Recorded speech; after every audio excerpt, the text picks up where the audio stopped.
Hi అండి, నమస్తే. Welcome back to cute jelly channel. ఈరోజు మనం రాయలసీమ యొక్క కర్నూలు జిల్లా కర్నూలు ఫేమస్ ఉగ్గానీని ఎలా తయారు చేయాలో తెలుసుకుందాం. చాలా సింపుల్ అండ్ టేస్టీగా ఉంటుంది. ఒక్కసారి దీని టేస్ట్ చూస్తే వదిలిపెట్టరు అనమాట, అంత టేస్టీగా ఉంటుంది.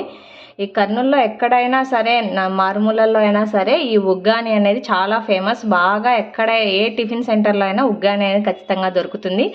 అంత టేస్టీ అయిన ఉగ్గాని మనం ఇంట్లోనే హ్యాపీగా చేసుకొని ఎంజాయ్ చేసేద్దాం. ఇప్పుడు మనం ప్రాసెస్ స్టార్ట్ చేద్దాం. ఈ విధంగా ఒక పెద్ద బౌల్లో బొరుగులు అనేది యాడ్ చేశాను నేను. ఈ బొరుగులని ఒక 15 నిమిషాల పాటు చక్కగా నానబెట్టుకోవాలి. బొరుగులు నానేలోపు మనం ఈ విధంగా స్టవ్ ఆన్ చేసి ప్యాన్ పెట్టుకోవాలి. ప్యాన్ మనకు చక్కగా హీట్ అవ్వాలి కాస్త. ఇప్పుడు ఇందులోకి ఒక 2 స్పూన్ల ఆయిల్ అనేది యాడ్ చేసుకుందాం. ఆయిల్ మనకు కాస్త హీట్ అవ్వాలి. ఆయిల్ హీట్ అయ్యేలోపు ఒక 10 పచ్చిమిరపకాయలని కొద్దిగా ఉప్పు యాడ్ చేసి మిక్సీ జార్లో మెత్తని పేస్ట్ లాగా మిక్సీ పట్టి తీసుకోవాలి మనం. ఈ విధంగా మనకు ఆయిల్ హీట్ అయిన తర్వాత ఇందులోకి కొద్దిగా జీలకర్ర, ఆవాలు, మినపప్పును కూడా యాడ్ చేసి ఈ మనకు పోపు దినుసులు బాగా చక్కగా చిటపట్లాడాలి. పోపు దినుసులు ఈ విధంగా చక్కగా చిటపట్లాడిన తర్వాత ఇందులోకి ఒక 2 రెబ్బలు వచ్చేసి కరివేపాకు యాడ్ చేసుకోవాలి. కరివేపాకు వేసిన తర్వాత ఒక మీడియం సైజు ఉల్లిపాయని ఈ విధంగా చిన్న చిన్న పీసెస్గా కట్ చేసుకొని ఆయిల్లోకి యాడ్ చేసుకోవాలి. ఉల్లిపాయ అనేది మనకు మరీ బాగా ఫ్రై అవ్వాల్సిన అవసరం లేదు, కాస్త లైట్గా మెత్తబడితే సరిపోతుంది.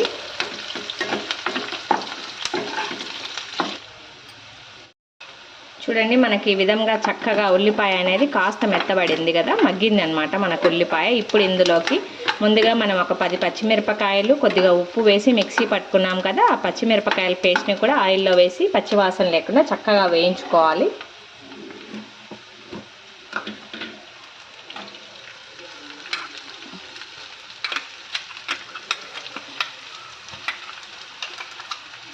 ఈ పచ్చిమిర్చి పేస్ట్ కూడా వేసి మనం చక్కగా వేయించుకోవాలి ఆయిల్లో.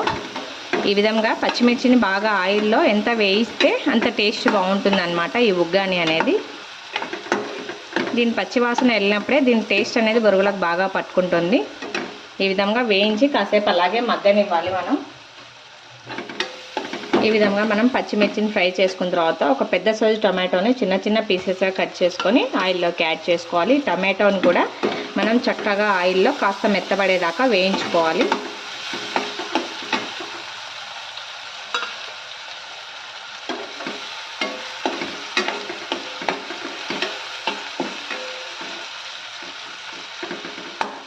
ఈ విధంగా టొమాటోని యాడ్ చేసిన తర్వాత ఇందులోకి ఒక 1/2 స్పూన్ వచ్చేసి పసుపు యాడ్ చేసుకోవాలి.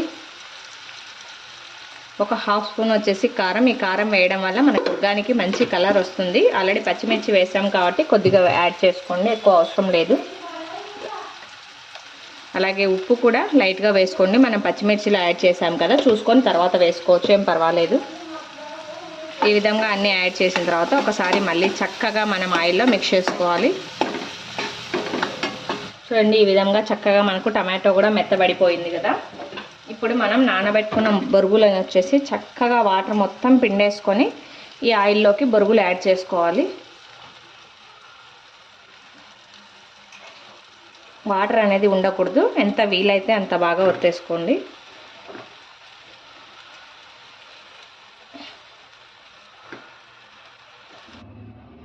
ఈ విధంగా బొరుగులని గట్టిగా మనం వాటర్ మొత్తం పిండేసుకొని ఈ తాలింపులోకి యాడ్ చేసుకున్న తర్వాత ఇందులోకి ఒక 1.5 స్పూన్ వచ్చేసి మన పప్పుల పొడి, అంటే పుట్నాల పప్పుని మిక్సీ పట్టి తీసుకోవాలి. ఈ 1.5 స్పూన్ పుట్నాల పొడి వేసుకోవాలి. అదేవిధంగా ఒక 1/2 స్పూన్ వచ్చేసి ఎండు కొబ్బరి పౌడర్ యాడ్ చేస్తున్నాను నేను. పొడి ఒక 1/2 స్పూన్ ఎండు కొబ్బరి పౌడర్ వేసి చక్కగా మనం ఈ ఆయిల్ అంతటిని బొరుగులకి బాగా పట్టించేసేయాలి.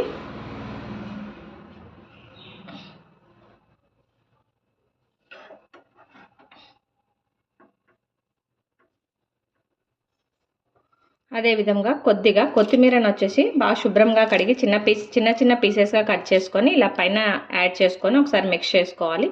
ఈ కొత్తిమీర టేస్ట్ అనేది బాగుంటుంది ఈ ఉగ్గానీలోకి. మనం కొత్తిమీరను కూడా వేసి శుభ్రంగా అంతటిని బాగా మిక్స్ చేసుకోవాలి చక్కగా.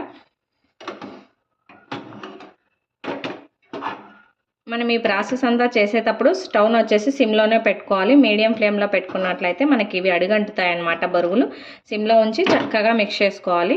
ఈ విధంగా కొత్తిమీరను కూడా వేసి శుభ్రంగా చక్కగా బాగా మనం కలుపుకోవాలి. కలుపుకున్న తర్వాత ఇలాగే ఒక 2 నుండి 3 నిమిషాల దాకా ఉంచుకున్నట్లయితే మనకు బొరుగులు బాగా వేడవుతాయి.